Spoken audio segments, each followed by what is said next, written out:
Good evening, everyone. I'd like to bring the Winchester Public Schools Board of Education special meeting to order.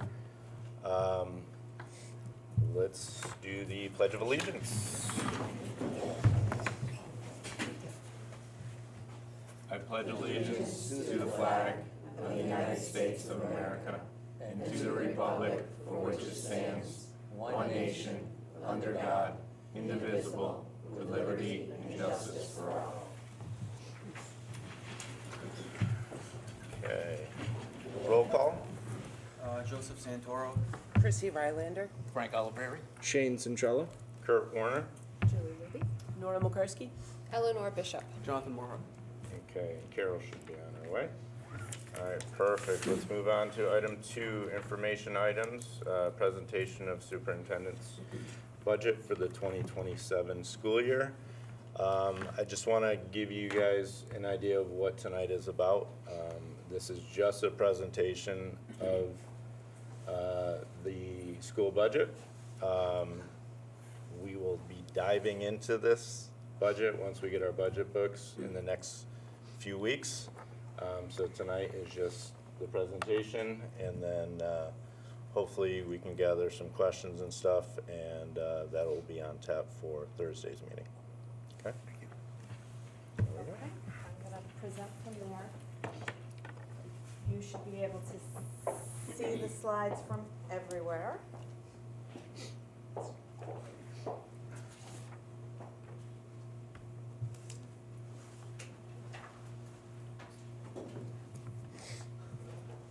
let's see, is this picking up? Yes. Okay, wonderful. Okay. Good evening. Thank you for allowing me the opportunity to showcase our school district and present the budget to you tonight. And thank you for your engagement in this process. Board, your help in establishing our priorities and your efforts to learn as much about the district as possible will be so valuable to this process. I particularly like to thank my leadership team for their participation in developing the budget and for always putting children first. I think it's also important to thank the dedicated teachers and staff who show up every day and teach our students how to be self-regulated, respectful, and engaged so that they are available to think, question, and wonder about all of the rich curricula that we offer. I'd also like to add a special thank you to the most amazing support team with Matthew and Tiffany, just making everything smooth for tonight, and to thank everyone who's here to share in this moment. As I prepared this budget and saw the impact of rising costs on our bottom line, I wasn't happy with what I saw and know that you won't be either. In fact, I find myself wanting to apologize for the size of the increase. But then I'm reminded that this budget has been eroded over the years so badly that even with this increase, we still will not have matched inflation over the last 10 years. This budget does not expand the Winchester Public Schools. It stabilizes a system that has been worn down by time, inflation, and unfunded mandates. I can't apologize for telling the truth about what our students need. While the budget conversation is uncomfortable, it is necessary. As a community, we must come together to support our children. This is the budget we need for the town we want. Here you see the district's vision and mission. Public schools exist to educate the children of the community, to prepare them to be contributing members of society, and to encourage them to lead lives of fulfillment. We take that responsibility very seriously. We are not teaching the children of 20 or even 10 years ago, though. Children today are plagued with mental health and behavioral challenges that are changing the way schools must respond. This is not just in Winchester. This is in districts across the state and across the country. We aim to do the absolutely best we can within the constraints of a budget that does not allow for all of the supports that our students need, given the cumulative effect of so many years of flat budgeting as costs rose.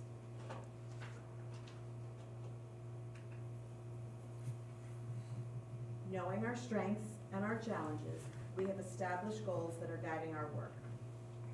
We are working hard to improve school climate and student attendance and also improve our talent management practices in order to ultimately increase student growth and achievement.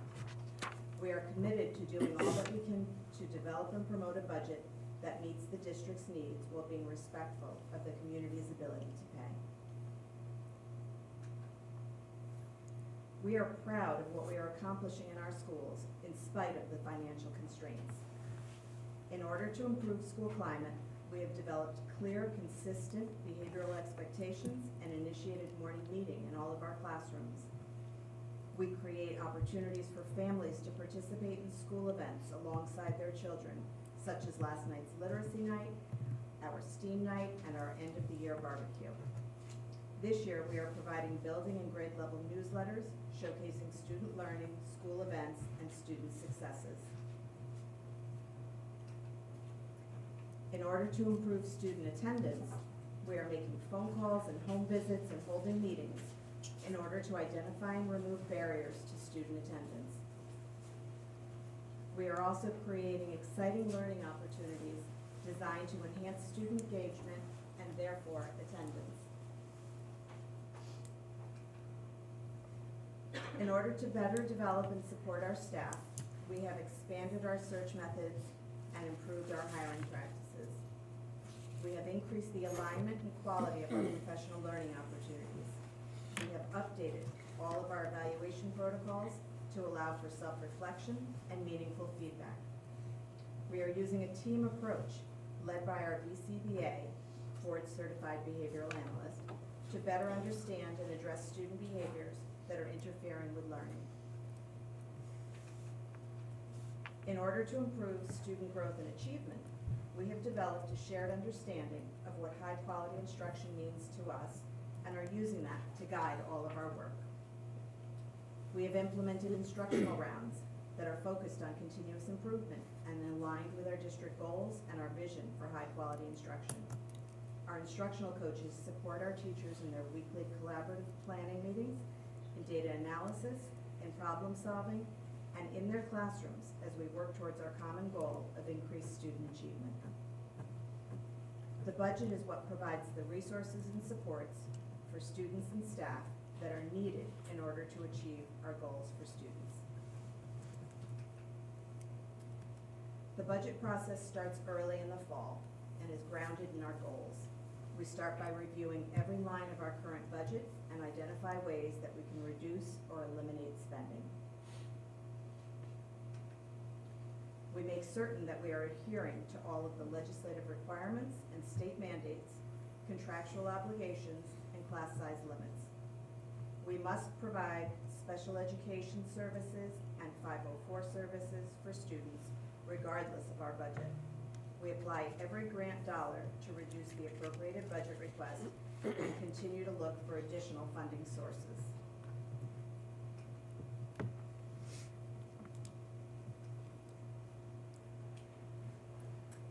We collaborate with the town and participate in consortiums in order to attain savings. We utilize shared services and resources wherever possible.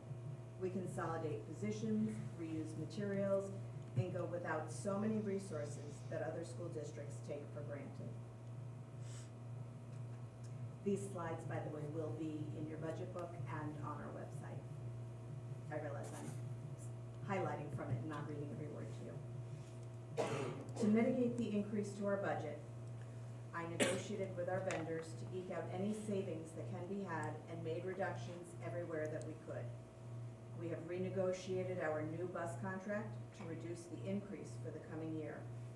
We renegotiated our medical advisor's fee to reduce the cost for the coming year. We renegotiated our contracted rates with Power School to reduce the cost for the coming year. We reduced our instructional software budget by 38% by eliminating programs. We reduced our operational software budget by 20%, also by eliminating programs. We reduced our dues and fees budget by 18% by canceling professional memberships. We continue to evaluate various avenues to mitigate the health insurance increase. We will reduce the part-time security consultant, removing current support and services. And we are repurposing 2 existing positions for 3 higher impact ones instead of requesting the needed support.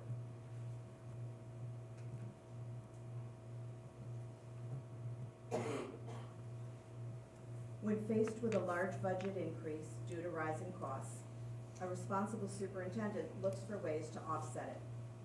Typically, a superintendent would eliminate luxury positions such as bus monitors or library assistants. We don't have any positions like that.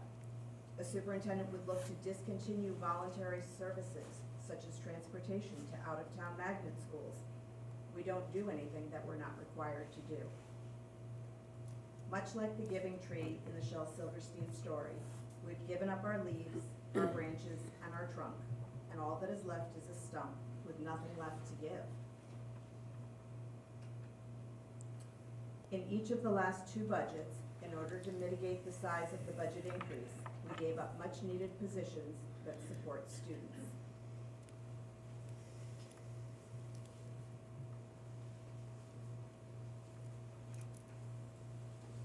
Throughout the budget process, in our meetings and workshops, there was consensus around making certain that our students and staff have the necessary supports to ensure their success. To that end, the budget that you're receiving tonight includes my recommendation that we restore positions that support students, help us achieve our goals, and adhere to our priorities. This budget includes 1 additional board-certified behavioral analyst, sometimes called BCBA, and 1 behavior tech, often called BTs.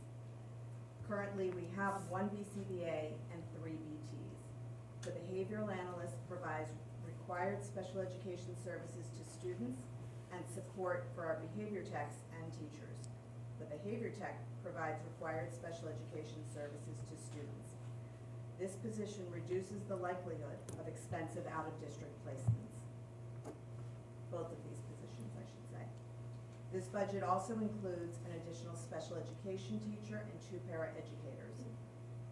Based on the needs of our current and incoming pre-K and kindergarten students, we need to create a small, highly structured class to meet the significant needs of these early learners, which will again potentially avoid the need for costly out-of-district placements. The budget includes lunch monitors at both schools so that more students can receive academic support. Currently, our academic interventionists monitor the lunchroom throughout the middle of the day. The budget includes the restoration of gifted and talented services by way of 4 stipended positions.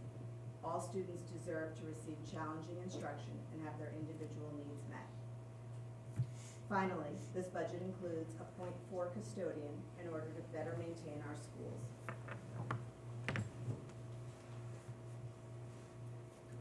We believe that as we improve attendance, school climate, and instruction, student achievement will grow.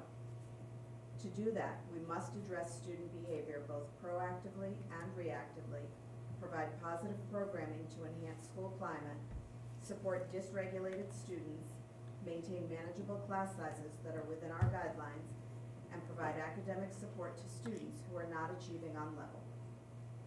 The proposed budget that you will hear about now and walk away with tonight was designed to provide structure and behavioral supports for students, maintain appropriate class sizes, and meet the varying needs of our students.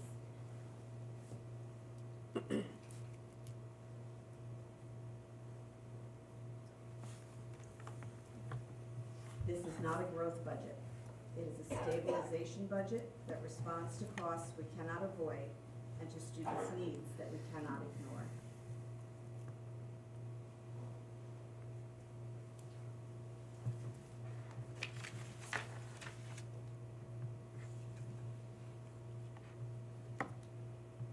The largest by far significant factors contributing to the increase in our budget is tuition based on rising student needs.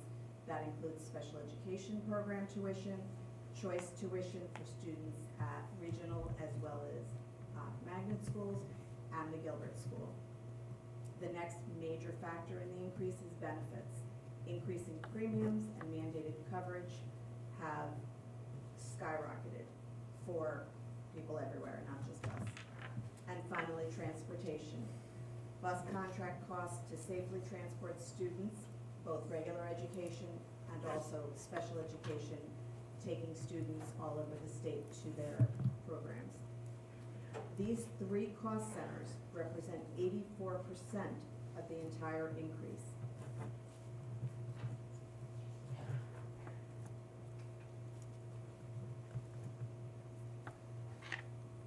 In this chart, you can see how tuition, benefits, and transportation costs are driving the vast majority of the increase.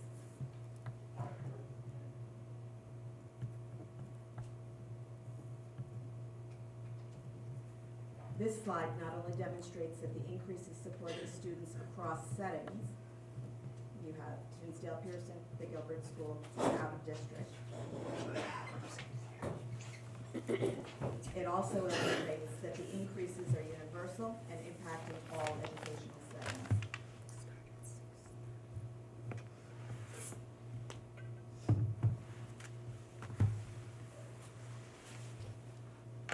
The total cost of the critical positions that were layered into the district is $377,509, which represents 14.8% of the increase and 1.4% of the total budget. What you see there is what the budget increase would be without those positions that I shared with you, and you can see that that is not the driver of the increase at all. You can see here that the increase is not driven by controllable costs. The portion of the increase that is allocated to address student needs is small by comparison.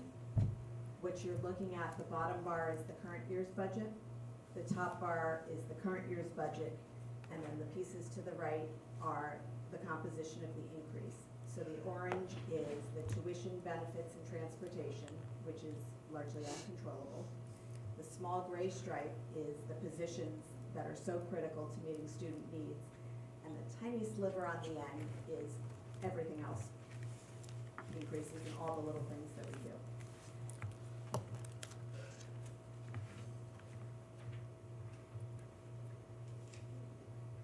$94,650 of the budget is allocated for supplies and student experiences. These are essentially the only controllable costs. This is less than 1% of our budget. Because there is so little discretionary spending, reductions to this budget will absolutely result in the loss of staff and services that directly support students. The loss of those staff and services would impact class size, student behavior, learning conditions, and ultimately, student learning across the district.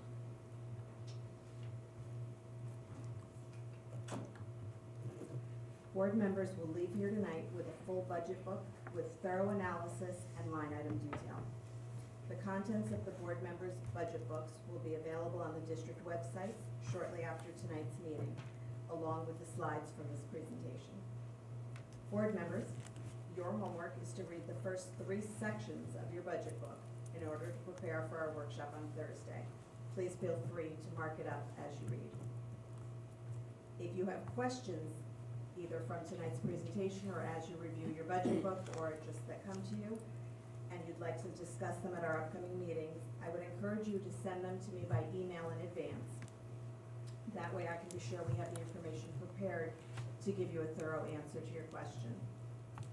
I'll gather the questions that are emailed to me and keep them in a document and share it back with all of you and post it on our website so that all board members are aware of any questions that were asked and the answers that were provided.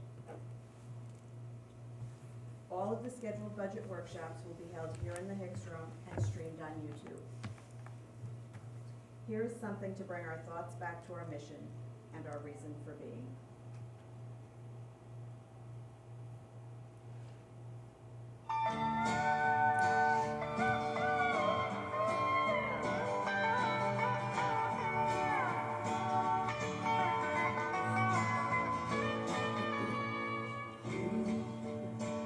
Along the road must have a code that you can live by, and so become yourself, because the past is just a goodbye.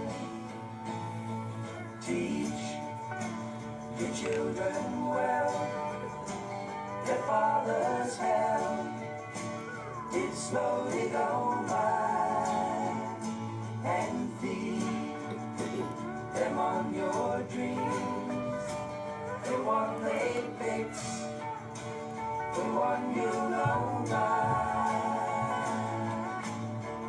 Don't you ever ask them why, if they told you you would die, so just look at them and sigh, and know they love you.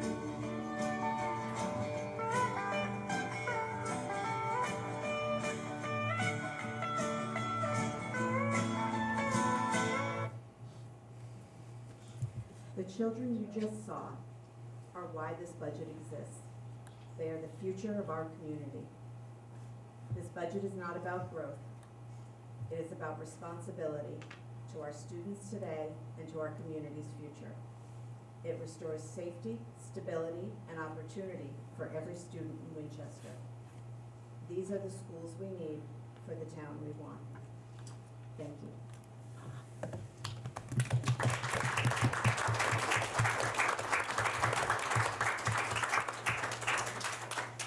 Thank you, Julie. All right, I know we have a lot to dive into. I know we're gonna have a lot of questions that we're gonna wanna ask, so once we get our budgets booked tonight, we have our homework to do. We will come back here at 6 o'clock on Thursday. And as Julie said, if you have any questions between now and then, email it to her so she can have the correct answers for you available on Thursday night. Okay? So with that being said, would anyone like to make a motion to adjourn? Make a motion to adjourn. Second? All in Second. favor? All right, meeting adjourned. Let me get, don't go anywhere without your budget book. Everyone still have their bookmarks?